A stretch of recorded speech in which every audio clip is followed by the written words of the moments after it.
오늘 말씀은 에스겔 24장 1절부터 14절입니다. 에스겔 24장 1절부터 14절입니다. 아홉째 해 열째 달 열째 날에 여호와의 말씀이 내게 임하여 이르시되, 인자야, 너는 날짜 곧 오늘의 이름을 기억하라. 바빌론 왕이 오늘 예루살렘에 가까이 왔느니라. 너는 이 반역하는 족속에게 비유를 베풀어 이르기를, 주 여호와께서 이같이 말씀하시기를, 가마 하나를 걸라. 건 후에 물을 붓고 양떼에서 한 마리를 골라 각을 뜨고 그 넓적다리와 어깨 고기의 모든 좋은 덩이를 그 가운데 모아 넣으며 고른 뼈를 가득히 담고 그 뼈를 위하여 가마 밑에 나무를 쌓아 넣고 잘 삶되 가마 속에 뼈가 무르도록 삶을지어다. 그러므로 주 여호와께서 이같이 말씀하셨느니라. 피를 흘린 성읍 녹슨 가마, 곧 그 속에 녹을 없이 하지 아니한 가마여 화 있을진저 제비 뽑을 것도 없이 그 덩이를 하나하나 꺼낼지어다. 그 피가 그 가운데 있으며 피를 땅에 쏟아 티끌이 덮이게 하지 않고 맨 바위 위에 두었도다. 내가 그 피를 맨 바위에 두고 덮이지 아니하게 함은 분노를 나타내어 보응하려 함이로라.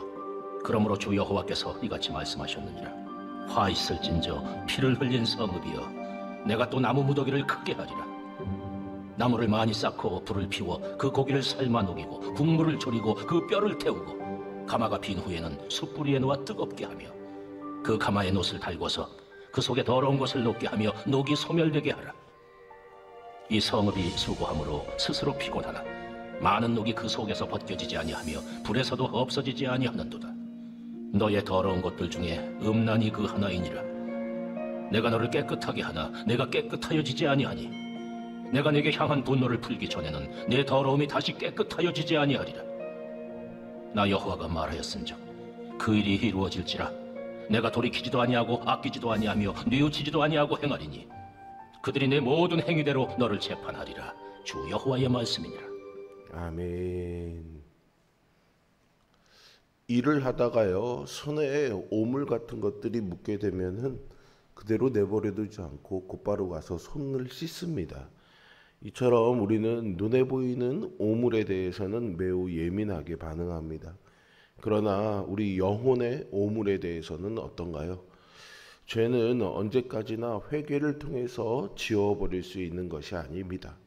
점점 죄에 무감각해져서 그대로 방치할 때 영혼은 부패하게 되고 결국 회복되지 않는 멸망에 이르게 되지요.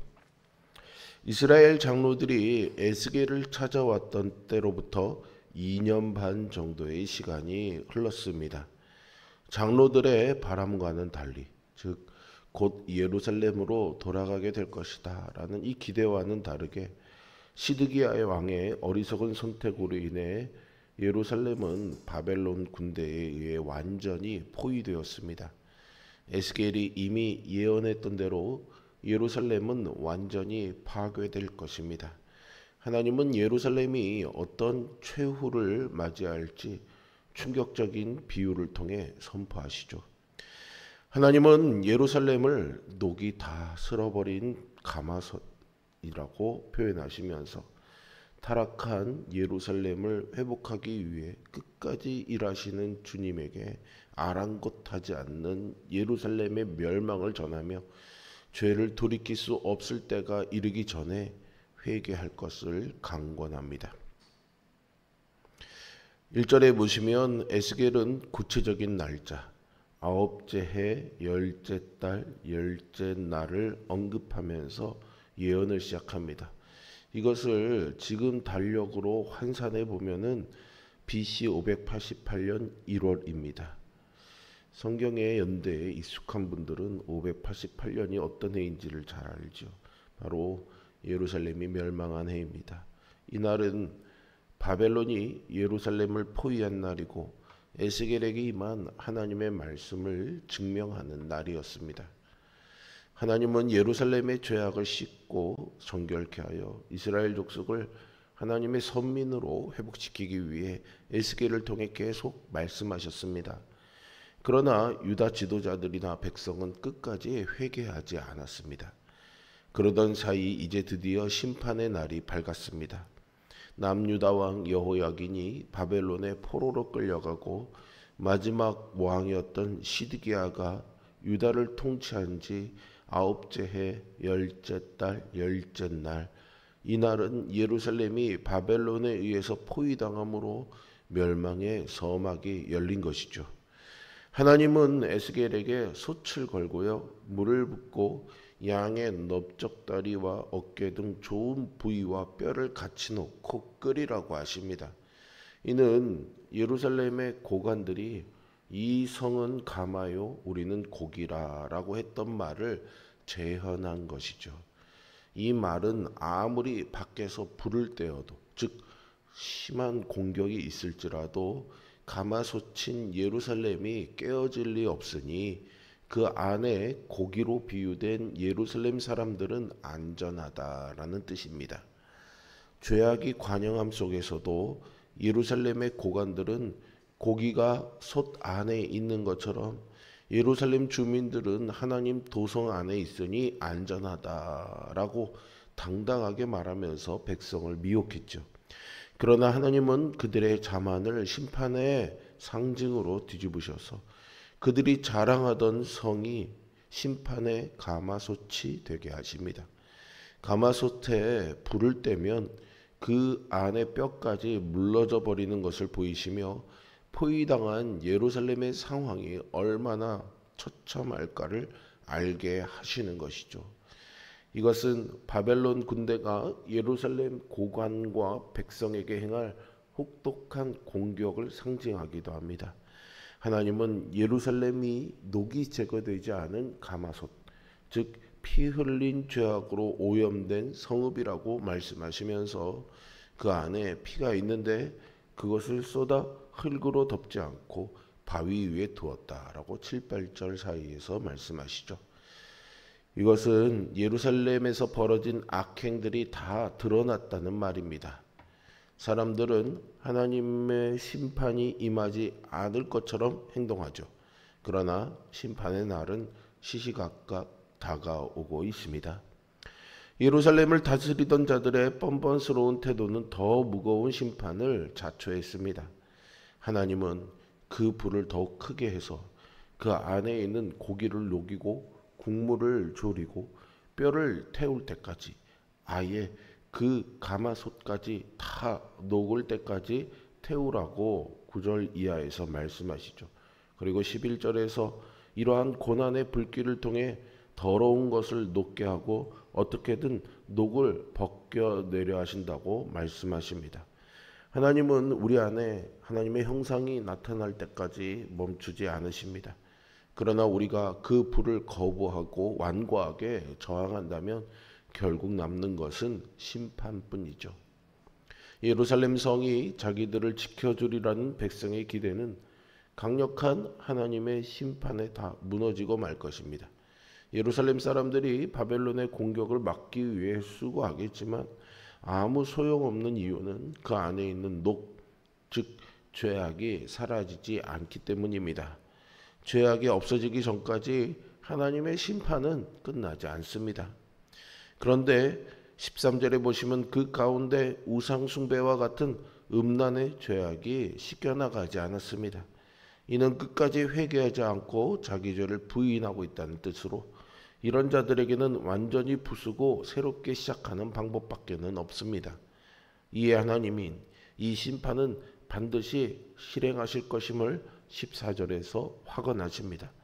바벨론 군대는 후퇴하지 않을 것이고요. 성벽과 왕궁과 성전이 모두 파괴될 것입니다.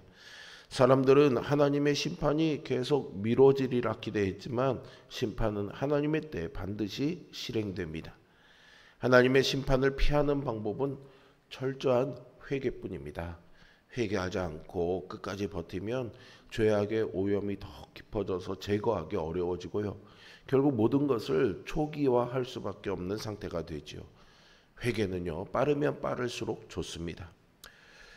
우리가 죄에 대해서 무뎌지는 이유는 처음에 죄를 지었을 때 받은 충격과 죄책감을 죄를 반복하면서는 점점 잃어가기 때문입니다.